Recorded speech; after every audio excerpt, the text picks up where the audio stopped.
सो अपन यहाँ पर पढ़ने वाले हैं कोऑर्डिनेशन। तो भाई कोऑर्डिनेशन का मतलब क्या है? कोऑर्डिनेशन का मतलब है भाई सबको मिला के चीज़ें ऐसे करना जिससे कि हल्ला बुल्ला ना हो, शांति से काम हो जाए, that is coordination.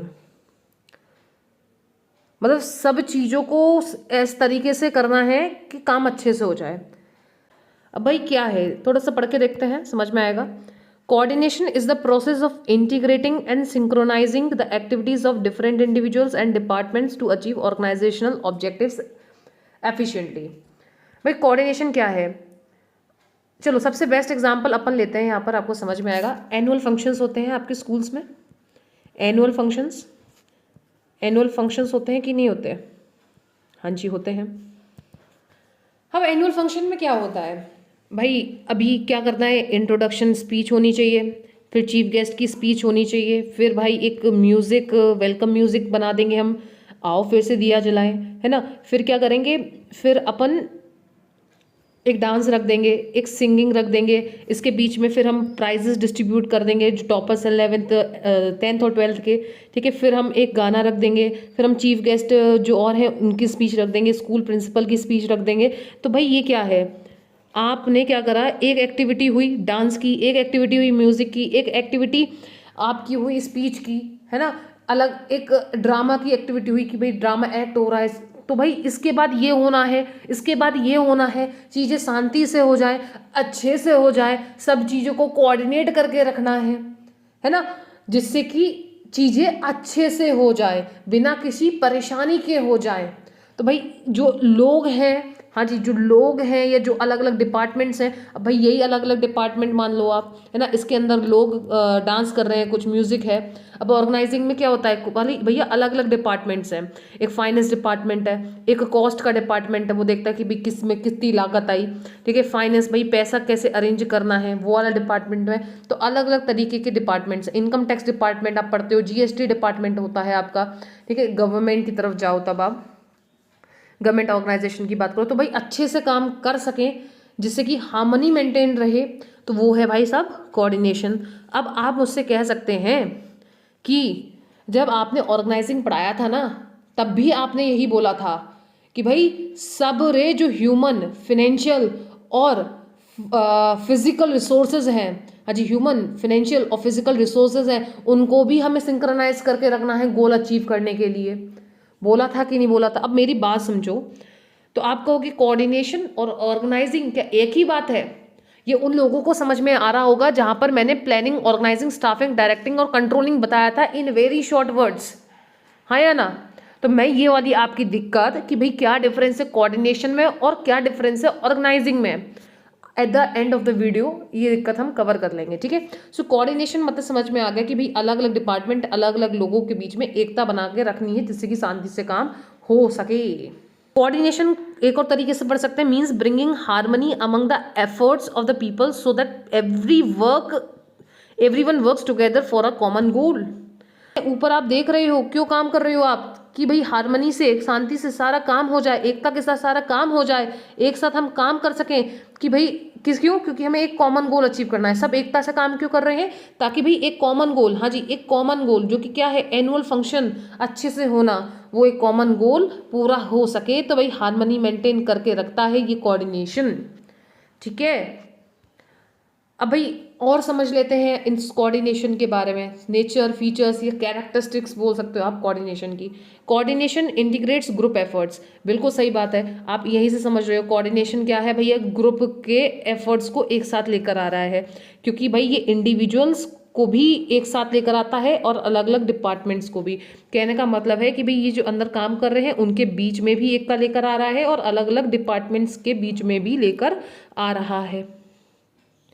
Individual effort को एकता लेकर एकता बनाता है और सिमिलरली ऑर्गेनाइजेशन, ठीक है, गोल्स को हम अचीव कर पाते हैं। इसी तरीके से यूनिटी ऑफ एक्शन, भाई यूनिटी ऑफ एक्शन का मतलब क्या हुआ, avoids duplicacy of work and ensures all departments move.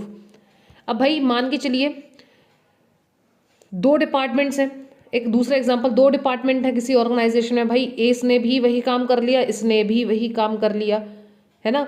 तो भाई उस वो कोऑर्डिनेशन क्या करता है, यूनिटी ऑफ एक्शन, मतलब एक काम एक ही बार हो, डुप्लीकेट वर्क ना हो। फॉर एन एग्जाम्पल मैं आपको बहुत अच्छे से समझाऊं इस चीज़ को, तो मैं ये बोल सकती हूँ, आपको एक प्रोजेक्ट मिला, ठीक है, आपको वो प्रोजेक्ट बनाना नहीं था, तो आपने क्या कहा, अपनी फ्रेंड से बोला भाई तू प्रोजेक्ट बना दे, मैं तुझे चॉकलेट दे दूंगा। लेकिन वो कहती मैं नहीं बनाऊंगी, लेकिन घर पे गई जब ये, तो इसको समझ में आया चलो मैं बना ही देती हूँ, क्या ही जाता है, मेरा बेस्ट फ्रेंड तो है ही, ये बना देती हूँ मैं प्रोजेक्ट, है ना, चॉकलेट है तो चॉकलेट तो मिल ही जाएगी। लेकिन अब क्या हुआ, इसने ना इसको कम्युनिकेट करा, अब भाई तो क्या होगा, इसने भी प्रोजेक्ट बना दिया, इसने भी प्रोजेक्ट बना दिया, तो क्या इन दोनों के बीच कोऑर्डिनेशन रहा? आप बोलोगे नहीं रहा। तो भाई डुप्लीकेट काम ना हो और कोऑर्डिनेशन बना रहे अमंग डिपार्टमेंट्स। मान के चलो ये भी एक डिपार्टमेंट है, दूसरा डिपार्टमेंट ये है, तो कोऑर्डिनेशन यूनिटी ऑफ एक्शन ध्यान में रखता है। कोऑर्डिनेशन कंटिन्यूस प्रोसेस है, required at all levels, all stages of management. भाई कोऑर्डिनेशन तो कंटिन्यूस प्रोसेस होगा ही होगा। ये कितनी बार बताया है मैंने, जब मैंने बताया था कि भाई प्लानिंग होती है, स्टाफिंग होती है, डायरेक्टिंग होती है, सॉरी प्लानिंग होती है, ऑर्गेनाइजिंग होती है, स्टाफिंग होती है, डायरेक्टिंग होती है, कंट्रोलिंग होती है। भाई कंट्रोल करके आपको कमियां दिखती हैं, फिर आप प्लानिंग करते हो। भाई इनके बीच में कोऑर्डिनेशन बना रहे, जब भाई जब ये ही कंटिन्यूस प्रोसेस है कि भाई कंट्रोलिंग के बाद आप प्लानिंग करोगे, तो भाई कोऑर्डिनेशन तो भाई इनके सब में कंटिन्यूस प्रोसेस होगा ही होगा। जब तक आप गोल अचीव नहीं कर ले रहे, फिर दूसरा गोल आएगा, बोलो हाँ या ना। तो planning, organising, staffing, directing, controlling and even coordination, ये सब क्या है भाई साहब, ये कंटिन्यूस प्रोसेस है। Coordination is a deliberate function, not a separate function inquired at all. Deliberate function का मतलब है कि भाई कोऑर्डिनेशन ऑटोमेटिकली नहीं हो जाएगा, आपको कोऑर्डिनेशन बनाना पड़ेगा। डेलिब्रेट का मतलब है कि deliberate just means that something that happens automatically, ऐसा कुछ नहीं है। It is not like that कि भाई ये ऑटोमेटिकली चीज हो जाएगी, है ना। भाई करना पड़ेगा आपको कोऑर्डिनेशन, ऐसा नहीं है कि भाई planning, organising, staffing, directing, controlling. अब भाई चलो ये तो छोड़ो, आपको ये एग्जांपल लिया था भाई प्रोजेक्ट बनाने का, यहाँ पर अगर कोऑर्डिनेशन क्या अपने आप हो गया कोऑर्डिनेशन? नहीं भाई, अगर ये इस बंदे को बताता, ये इस बंदी को बताता, या ये बंदी इसको बताती, मतलब डेलिबरेटली वो काम करते कोऑर्डिनेशन का, तभी तो होता। So it is a deliberate function, ठीक है, इसको आप इग्नोर कर सकते हो। It is a deliberate function, मतलब कोऑर्डिनेशन करना पड़ता है, ऐसा नहीं है कि अपने आप कोऑर्डिनेशन हो जाएगा। आइए बात करते हैं importance of coordination. Promotes unity of direction. अच्छा, सो यूनिटी ऑफ एक्शन आपको बता दिया। यूनिटी ऑफ एक्शन मतलब भाई ये डुप्लीकेट काम ना हो इसलिए किया जाता है। और सिंपल सी बात ये भी है कि भाई हम एक ऐसी स्ट्रेटेजी बना रहे हैं कि भाई एक ही प्रिंसिपल एक्शन होना चाहिए, है ना। यूनिटी का मतलब क्या है, भाई एक ही एक्शन होना चाहिए, डुप्लीकेशन ना हो। यूनिटी का मतलब एक ही होनी चाहिए एक्शन, है ना। यूनिटी ऑफ एक्शन मतलब एक ही बार होना चाहिए, मतलब one principal action should be there, ठीक है। अब यहाँ क्या है, unity of direction. Unity of direction का मतलब सिंपल सा यही है कि भाई ये जितने भी डिपार्टमेंट्स हैं, ये जितने भी डिपार्टमेंट्स हैं भाई साहब, है ना, इनका एक कॉमन गोल होना चाहिए, मतलब डायरेक्शन एक होना चाहिए। यूनिटी ऑफ एक्शन का मतलब क्या था कि भाई एक्शन एक ही बार होना चाहिए। यूनिटी ऑफ डायरेक्शन का मतलब क्या है कि भाई सबका डायरेक्शन इस गोल के प्रति ही होना चाहिए, है ना, समझे। All departments work towards the common objective. अब भाई कोऑर्डिनेशन से क्या होता है, अच्छे से स्मूथली काम हो जाएगा, कन्फ्यूजन वगैरह हट जाएगी, ठीक है। Essential growth and stability, essential spelling वाला लिखिए भाई। कोऑर्डिनेशन करोगे, अच्छे से काम करोगे, यूनिटी ऑफ डायरेक्शन रहेगी, भाई एक गोल की तरफ काम करना है, तो भाई स्टेबिलिटी बनी रहेगी, है ना, और ग्रोथ भी कर पाओगे आप, आपकी ग्रोथ भी होगी, आपकी ऑर्गेनाइजेशन की ग्रोथ होगी, ठीक है। प्लान्स अच्छे से इंप्लीमेंट हो पाएंगे। और भाई कोऑर्डिनेशन ज़रूरी ही है ग्रोथ और स्टेबिलिटी के लिए, वही चीज़ आ चुकी है यहाँ पर। Helps organisation adapt to changes. Obviously changes तो होते ही हैं, डायनामिक एनवायरनमेंट है, तो भाई कोऑर्डिनेशन से आप उस डायनामिक एनवायरनमेंट को भी चीज़ें कर सकते हो, अपना सकते हो। भाई ये इंपॉर्टेंट है, लेकिन ये मैं बता चुकी हूँ। आपको पता होना चाहिए फंक्शंस ऑफ मैनेजमेंट में planning, organising, staffing, directing, controlling आता है। और भाई इन पांचों फंक्शंस ऑफ मैनेजमेंट को में क्या होना चाहिए, इन पांचों फंक्शंस ऑफ मैनेजमेंट में कोऑर्डिनेशन होना चाहिए। सो कोऑर्डिनेशन इसेंस मतलब इंपॉर्टेंट है मैनेजमेंट फंक्शंस में, आप बोल सकते हो। So coordination is not a separate function of management. मतलब इस सब का कंक्लूजन बस यही है, आप इसे इग्नोर करो, इस चीज़ को मैं बता चुकी हूँ। ये कहना चाह रहा है बस इतनी सी बात ये करना चाह रहा है और कहना चाह रहा है कि भी फंक्शंस ऑफ मैनेजमेंट कितने होते हैं, फंक्शंस ऑफ मैनेजमेंट 5 होते हैं। There are functions of management that is equals to 5 functions of management.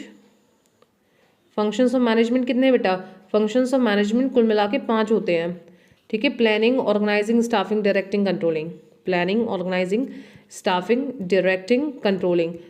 क्या, कंट्रोलिंग, ठीक है, शॉर्ट में लिख दिया कंट्रोल, लेकिन ये कंट्रोलिंग है। अब भाई इसके बीच में क्या होना चाहिए, हाँ जी, इसके बीच में क्या होना चाहिए, कोऑर्डिनेशन होना चाहिए। क्या होना चाहिए, कोऑर्डिनेशन। कोऑर्डिनेशन क्या है, एक इंपॉर्टेंट चीज़ है मैनेजमेंट में, बस इतना सा ही बताना चाह रहा है। तो यहाँ से अब अपन समझ लेते हैं कि क्या डिफरेंस है कोऑर्डिनेशन में और आपका, हाँ जी, कोऑर्डिनेशन और आपका क्या कहते हैं, ऑर्गेनाइजिंग में। So what is the difference between organising and coordination. आप बोलोगे, आपने बताया था कि भी ऑर्गेनाइजिंग होता है सिंक्रोनाइजेशन हर चीज का, आप बोलोगे कोऑर्डिनेशन में भी हम सिंक्रोनाइजेशन ही कर रहे हैं, है ना। मैंने बेटा ऑर्गेनाइजिंग, आप बोलोगे ऑर्गेनाइजिंग में आपने बताया था कि ऑर्गेनाइजिंग ना ह्यूमन जो रिसोर्सेज होते हैं, जो फाइनेंशियल रिसोर्सेज होते हैं, मतलब जो पैसा लग रहा होता है, जो लोग काम कर रहे होते हैं, फाइनेंशियल रिसोर्सेज है ना, फिजिकल रिसोर्सेज जैसे कि मशीनरी वगैरह है, इन सब में ना सिंक्रोनाइजेशन होना चाहिए, मतलब इकट्ठे ही अच्छे से काम करने चाहिए ताकि हम गोल अचीव कर सकें। ये आपने बताया था ऑर्गेनाइजिंग में, हाँ या ना। लेकिन मैंने ये भी बताया था कि ऑर्गेनाइजिंग का चैप्टर मैं अच्छे से पढ़ाने वाली हूँ बाद में, पूरा एक अलग से चैप्टर है, कोई बात नहीं। अब आगे समझना, मैं इस बात से मुकर नहीं रही, ये बिल्कुल सही बात है।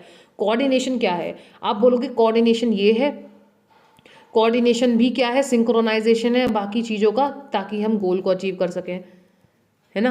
ये भी सिंक्रोनाइजेशन है भाई, समझना। ऑर्गेनाइजिंग सिंक्रोनाइजेशन है, जो भाई लोग काम कर रहे हैं, जो पैसा आपने लगाया है, जो मशीन से, वो एक अच्छे से काम कर सकें, जिससे कि ना आपके जो लोग काम कर रहे हैं वो काम चोरी करें, है ना, पैसा अच्छे से यूज़ हो, मशीन भी अच्छे से, फुलर यूटिलाइजेशन ऑफ रिसोर्सेज पढ़ा था ना अपन ने, तो वो हो। लेकिन भाई साहब यहाँ पर अगर हम बात करें दैट इज़ कोऑर्डिनेशन में, कोऑर्डिनेशन में क्या है, कोऑर्डिनेशन का मतलब क्या, देखो मैं आपको ये एग्जांपल एक बहुत अच्छे तरीके से एनुअल फंक्शन का एग्जांपल ही लेते हैं।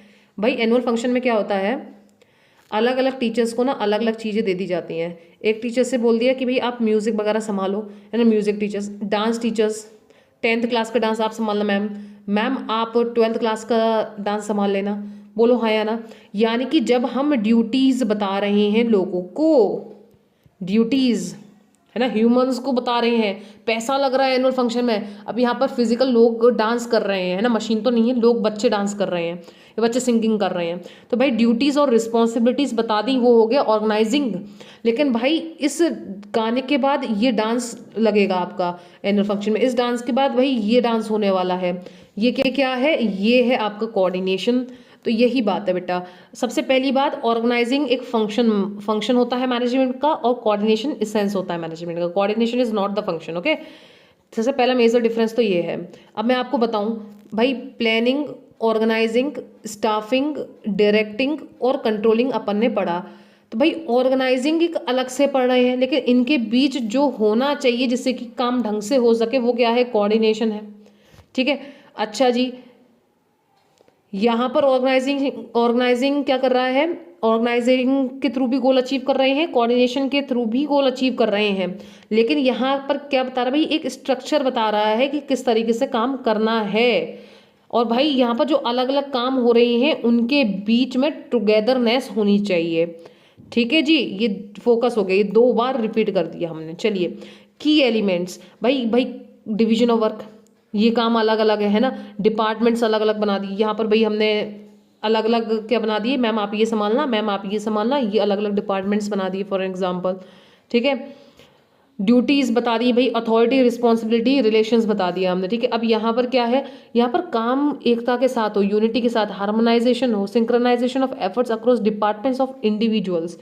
अब भाई यहाँ पर क्या है, ये फ्रेमवर्क बना रहा है एक्टिविटीज़ के लिए, this acts as a glue for framework. यहाँ से आपको ये समझ में आ जाएगा भाई ऑर्गेनाइजिंग क्या बना रहा है, ऑर्गेनाइजिंग एक ढांचा बना रहा है।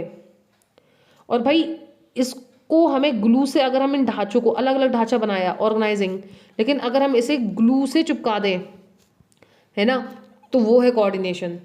बस सीधी सीधी बात, आप ऑर्गेनाइजिंग अलग से पढ़ रहे हो और कोऑर्डिनेशन इन सब के बीच में होना चाहिए, ठीक है। अब भाई मान के चलिए आपकी मॉम एंड डैड की 25th एनिवर्सरी है, ठीक है, तो आप ऑर्गेनाइज कर रहे हो, आप अपनी मौसी को बता रहे हो, मौसी आप ये डांस कर लीजिए, आप डांस कर लीजिए, आप सिंगिंग कर लेना मामा, है ना, आप ये कर लेना, हम ये वाला डांस करेंगे, हम ये वाला चीज करेंगे, लेकिन भाई उसको ग्लू से चिपका दिए कि भी इसके बाद ये आएगा, ये आएगा, ये आएगा, ताकि प्रोग्राम बहुत अच्छे से हो जाए, वो हो गया कोऑर्डिनेशन। आई थिंक इससे ज्यादा कोई दिक्कत नहीं होने वाली। So organizing creates relationships while coordination harmonizes this relationships. ठीक है ना। अब मैं और कितने अच्छे तरीके से आपको समझाऊं, बस यही है। कोई डाउट हो तो आप कमेंट सेक्शन में मुझे पूछो, मैं आपको वहां पर एक्सप्लेन कर दूंगी। ठीक है, अगर मेरे पास टाइम हुआ तो मैं वहां पर आपको एक्सप्लेन कर दूंगी। Okay, after then thank you. और नेक्स्ट वीडियो में हम levels of management, top level, middle level, supervisory level पढ़ने वाले हैं। So thank you so much for this video and stay connected with the channel Mrs. Decode and thank you so much। Subscribe कर लो अगर करना चाहो तो, वरना कोई दिक्कत नहीं है।